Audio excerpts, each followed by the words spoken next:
Cette fois c'est la fin, on se retrouve pour une nouvelle vidéo Lego review. Aujourd'hui d'un set Legoland, plus particulièrement le set Legoland Ninjago World. Donc c'est un petit set de 40 € qui est une exclusivité Legoland et qui représente l'attraction Ninjago en fait dans le parc Legoland. Alors je crois qu'il y a plusieurs parcs Legoland, je ne me souviens pas de tous les noms forcément. Néanmoins je pense que c'est la même à peu près partout. Donc c'est en général globalement on a l'entrée. Mais on reviendra dessus un petit peu après, hein. On va commencer d'abord par les mini-figurines. Mais tout d'abord, les petites infos sur le set. Comme je l'ai dit, il coûte 40 €, il porte la référence 40429. Il est sorti en 2020, j'ai pas le mois exact, et comporte 440 pièces. Alors oui, hein, pour le coup, ça peut paraître petit pour 40 €, mais c'est l'un, on va dire, des rares sets Ninjago qui n'est pas badgé Ninjago. Donc c'est quand même plutôt cool en vrai comme set, et j'ai toujours voulu l'avoir. Donc voilà, je suis très content de pouvoir en faire cette review. En tout cas, on va pas plus parler que ça, on va regarder les mini-figurines. Juste ici, vous avez la mini-figurine la plus importante du set, c'est évidemment le fan de Ninjago. Juste ici, avec pas mal de références à l'univers.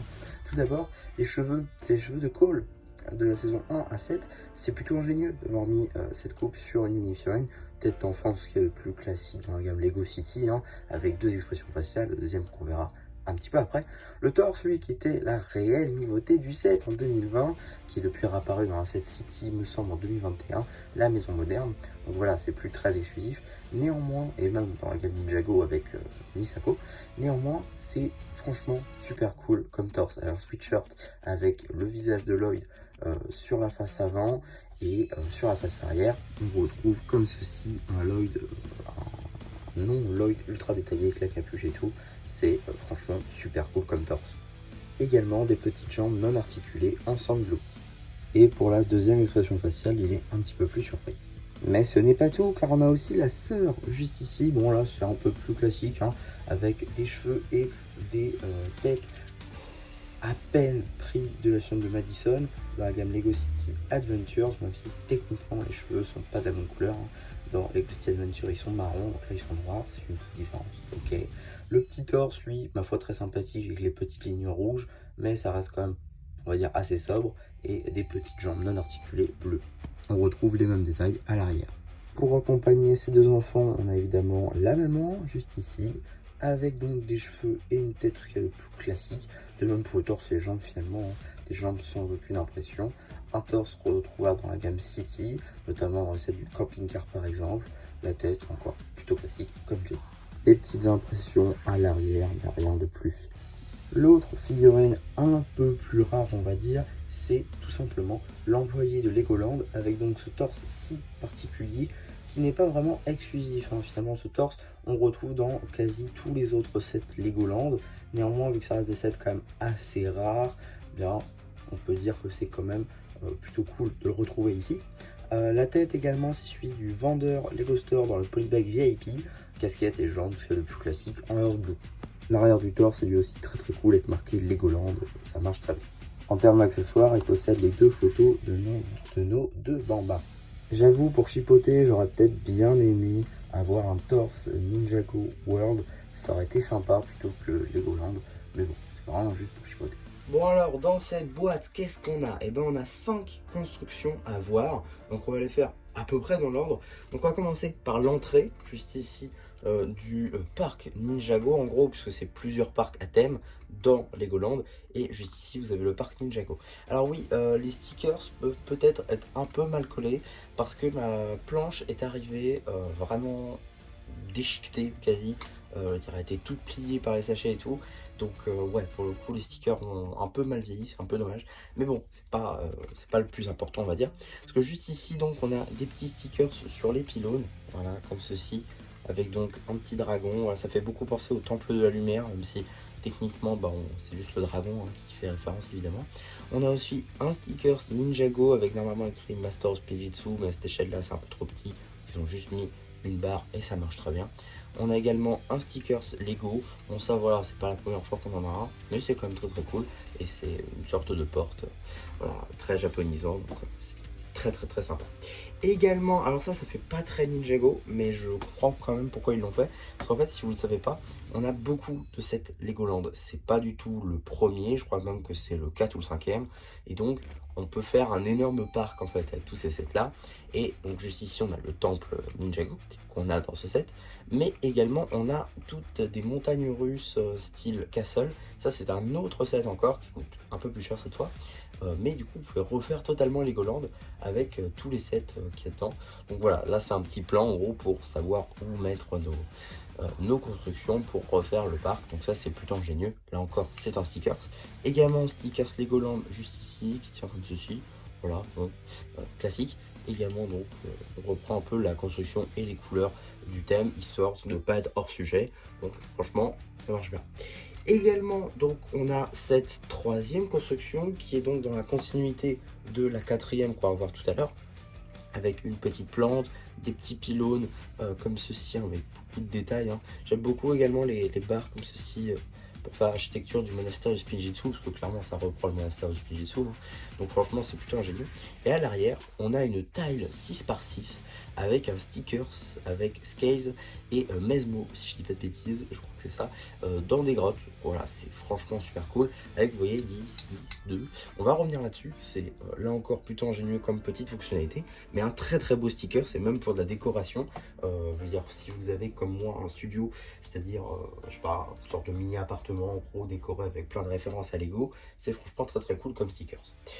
Et également, la construction, on va dire, la plus importante du set, techniquement, c'est le monastère du Spinjitzu qui est ici représenté. Alors déjà, on peut un peu le mettre comme on veut. Personnellement, je préfère le mettre droit comme ceci, parce que ça marche très bien. Mais on peut très bien le mettre comme ceci. Et sur une étagère, honnêtement, ça marche peut-être même un peu mieux comme ça. En tout cas, on a juste ici la même construction que tout à l'heure, c'est-à-dire celle-ci. Ils ont juste fait un copier-coller, hein, ils sont pas foulés à ce niveau-là. Mais bon, ça marche quand même très bien avec la petite plante, les petits pylônes, toujours la même architecture. Le même stickers qu'on avait là tout à l'heure, donc le stickers Ninjago. On reprend les couleurs en rouge et blanc qui sont très cool, également un peu de noir. Là, on reprend les mêmes pylônes avec cette fois-ci un sticker avec un appareil photo. Car oui, il s'agit de l'accueil pour obtenir ces photos sur l'attraction. Ici, on peut voir des photos. De l'autre côté, on retrouve un terminal de paiement juste là. Voilà. Et juste ici, un autre sticker du même type que celui avec Scales, mais cette fois-ci avec Samukai, Whiplash et Crazy peut-être. Non, je crois pas. Non, Crazy, il a un chapeau de bouffon. Je connais pas son nom au milieu. Mais on a des points là encore, 10, 2 et 5 cette fois-ci. 5 qui n'étaient pas disponibles sur l'autre, si je dis pas de bêtises. Oui. Donc voilà, et on a encore l'architecture. Alors, j'ai oublié de notifier un sticker. Celui qui est juste là au milieu pour refaire la fenêtre du monastère du Spinjitzu. Également les barrières qui sont représentées en mini. Franchement ça marche très bien. C'est plutôt très sympa. Et là encore sur une étagère, c'est franchement cool. Mais si je vous dis qu'il y a des photos, c'est parce qu'il y a une attraction. Effectivement l'attraction elle est juste ici. Vous voyez avec des wagons sur des rails. Donc là c'est franchement super cool aussi à construire. C'est pas ce que j'ai l'habitude de plus le construire. Donc ça m'a un peu changé, c'est cool. Aussi pour tout fan de Ninjago, c'est vrai que on va pas se mentir, hein, même si on adore notre série préférée, on a quand même beaucoup de robots, on a quand même beaucoup de motos, on a quand même beaucoup de dragons, etc. Donc avoir des sets comme ça qui changent un petit peu, style bâtiment, style du coup attraction, ça change pas mal et c'est plutôt cool en vrai.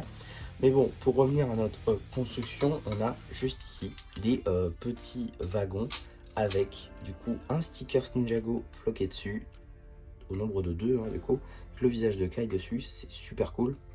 Et surtout des stud shooters ancienne génération, avec du coup les munitions qui sont là. Alors dans le set de base, ils sont pas là, hein. Moi je les ai mises là parce que ça évite de les perdre. Mais comme vous pouvez le constater, on a 2 munitions bleues, 2 munitions rouges et 2 munitions vertes.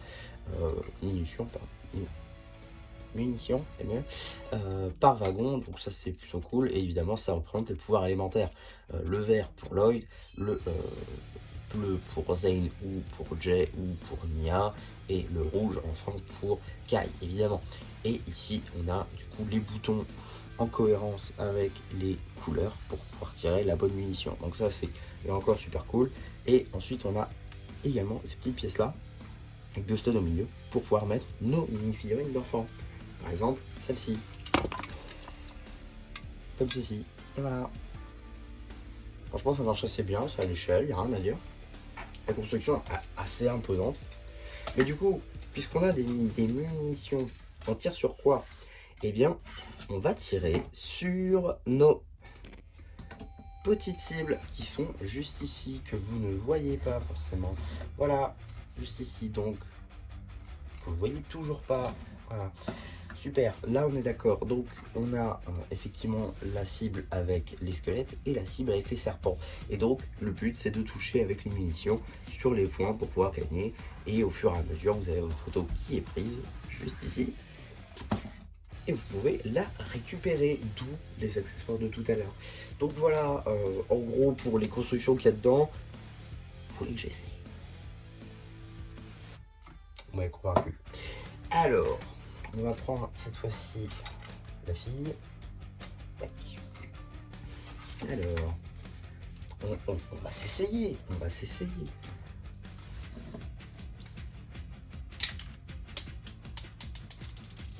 Bah, du coup, vous n'avez pas vu parce que super l'angle de caméra, mais 10 quoi. Ouais, bon bah ça y est, j'ai essayé. Non, mais je suis désolé, mais je peux pas faire un meilleur angle de caméra pour ça, pour le coup. J'ai pas le matos pour ça.